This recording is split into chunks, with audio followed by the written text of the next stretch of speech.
Hey guys, gals, and MBs. So I'm gonna do a patch on the Summit, which is it's just a fantastic synth, and kind of like trying to display that in this video in particular. I'm gonna call this patch Cloud Weaver. It's gonna be based heavily on just I don't know, kind of synth wavy stuff, possibly the Tangerine Dream album Exit, where I believe that album used the PPG wave quite a bit. I kind of want to have that like that arpeggiated or sequence sound in there, the pluck, but not quite something more modern that we can just pull off with the Summit here. And one of the big things I always bring up, and especially in my older videos, if you have an effects section that sounds good, you should really use that as part of your synthesis. And this patch is going to play into that by using some of the effects, obviously. Some of the best effects in a synth ever, which would be the peak and the Summit.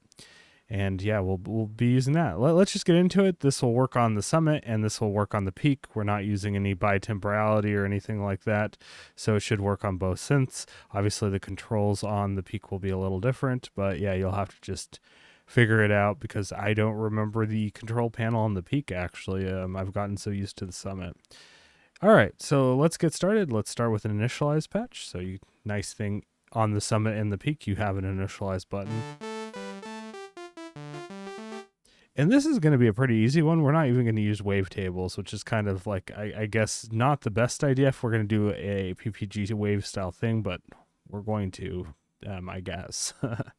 So we're going to use two sawtooth waves, and we're going to use a square wave.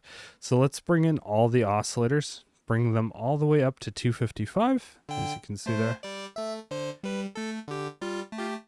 And it's going to sound that. We want to add some detune to the second oscillator. We want to use fine detune, and you want to set that to about 13 or so. I mean, do it to taste. This is what it sounds like static, and then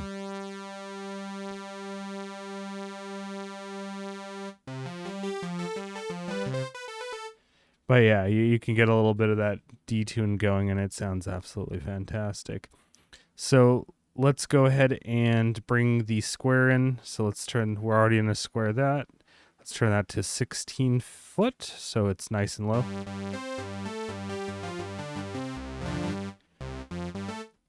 And that's the core of our sound. We're going to shape it using the envelopes and everything in the filter. But yeah, that just proves how powerful the filter is on the Summit and how nice it's going to sound.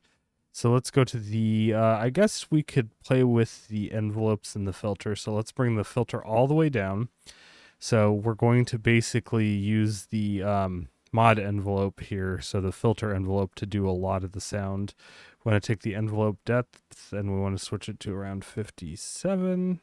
Did I have this all the way down? I do. Okay. Okay, cool. So let's add some release on the amp because we still need some amp release. All the other settings should be fine in the default configuration. Forget these, just play with the release. Get the release to about 85 on the amp envelope. And then on the mod envelope, we want to have the attack all the way down. Well, we can have a little bit. I guess I had a saved value in there with like 2. That's okay. We could do that. So then we go down to the decay over here. We want to have it set to about 86. We want the sustain all the way down. And we want the release nice and high.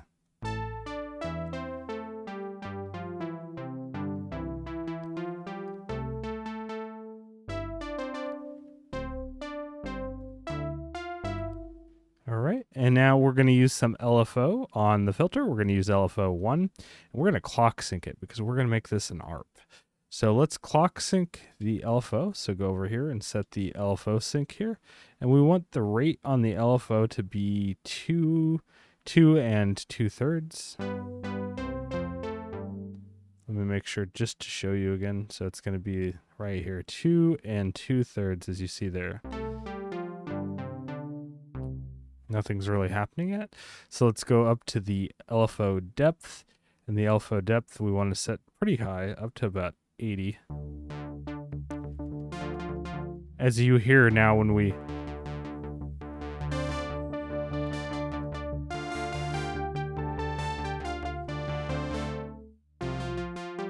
trigger some notes, you can hear the LFO doing its thing for the filter. Now that's going to be important because we're going to make this an ARP, like I said, so we'll get to that in a second.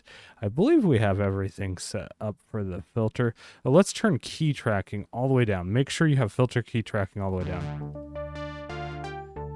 By default, these patches have some key tracking going on the filter, on an init patch. Now we want to add a little bit of overdrive, add about 30, 36, 37, whatever.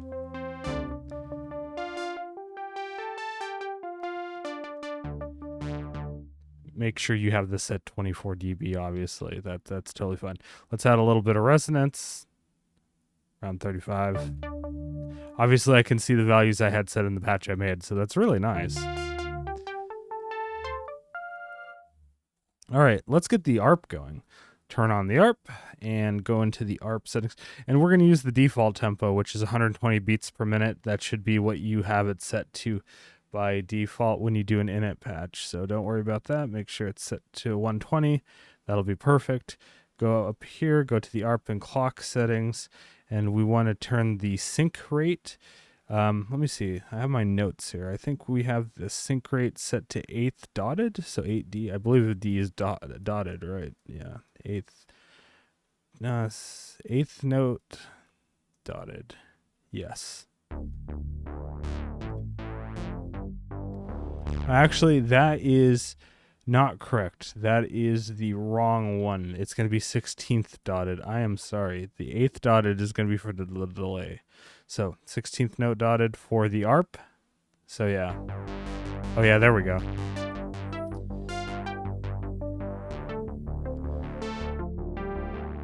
And you want to change the type to played. So that way each note you add into it will be the next note in the ARP.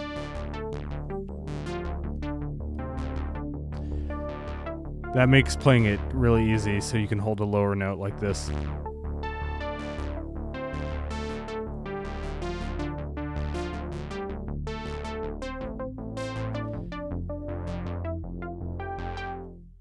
All right, and you can hear that now with the filtering.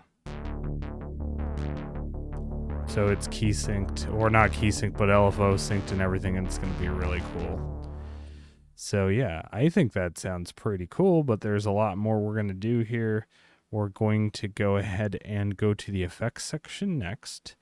And let me make sure. Oh yeah, you want to have this set to 2 octaves, so.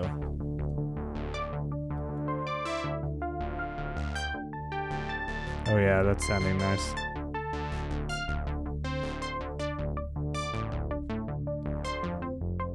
All right. Yeah, I knew something was off there. All right, let's go to the effects section. So press the effects button there. And what we're going to want to do is go through the effects settings and go to the first setting where you have the routing. You're going to set it to, let me move my hand over here so you can see it better. It's got to be chorus into delay into reverb. So CDR, chorus delay into reverb. Perfect. All right, and what we want to do is let's set some chorus. You don't have to set anything other than set this to ensemble. And then we want the chorus value with the level up to about 100. Now we got some stereo spread from that. We're not going to use the diverge or any of the stereo panning settings. We're just going to make the effects give us our stereo spread.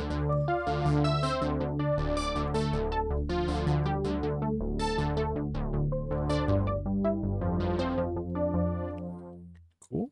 And let's use a time sync delay. So time sync delay, and this is where I had the 8th dotted, I believe. 8th, or did I have, yeah, I had the 8th dotted. So let's find 8th dotted. 8th dotted, there we go, yep, I sure did. And let's turn the value of this to about 100, 109. I had it set to 109, that's fine. There we go. Now let's set some feedback. You want to set it fairly high.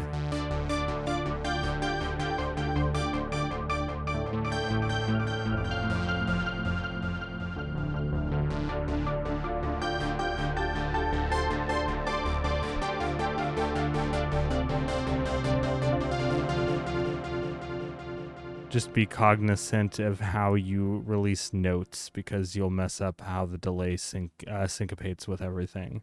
But yeah, you'll get used to it. So now back in the effects section, we want to find the delay section, and we want to switch the left-right ratio to 1/2. So like this. Now we'll get another stereo spread.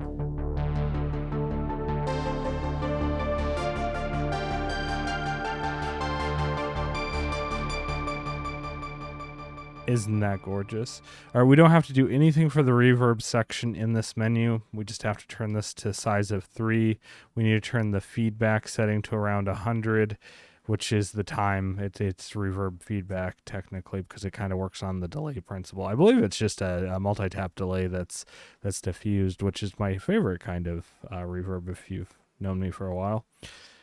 So yeah, let's turn the level of the reverb to around 64 or so. Halfway up. I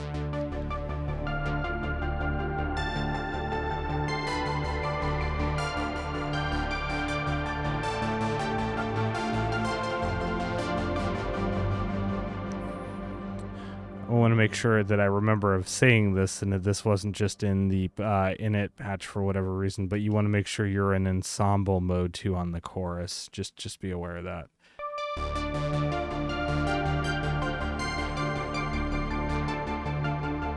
The default rate is fine. Of your init patch, I should say. You could do it to taste, obviously. I mean, if you turn it way up, it's going to sound weird. Oh yeah, that's awful. So yeah, I guess I had it set at 20? Maybe not. Maybe, yeah, well, I'll set it around to 20 then. So yeah.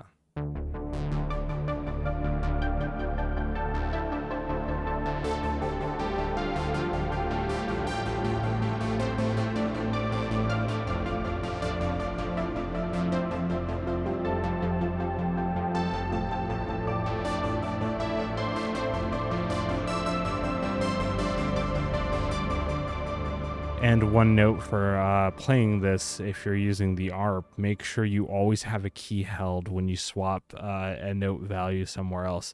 So if you want to, like, for instance, swap the lower notes here, you would want to keep a higher note held. Otherwise, you'll get out of time because of how the key syncing works.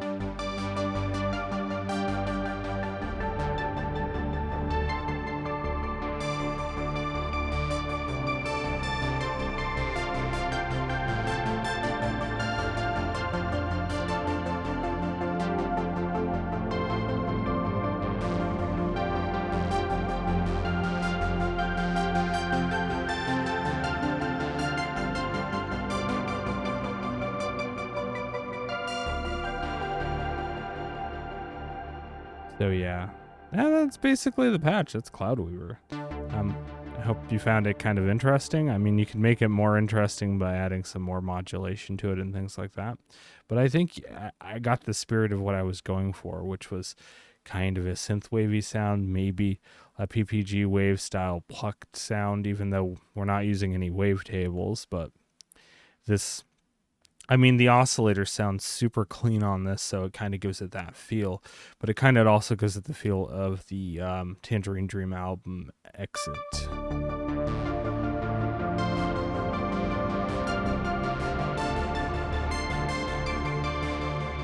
With the drifting LFO for the filtering.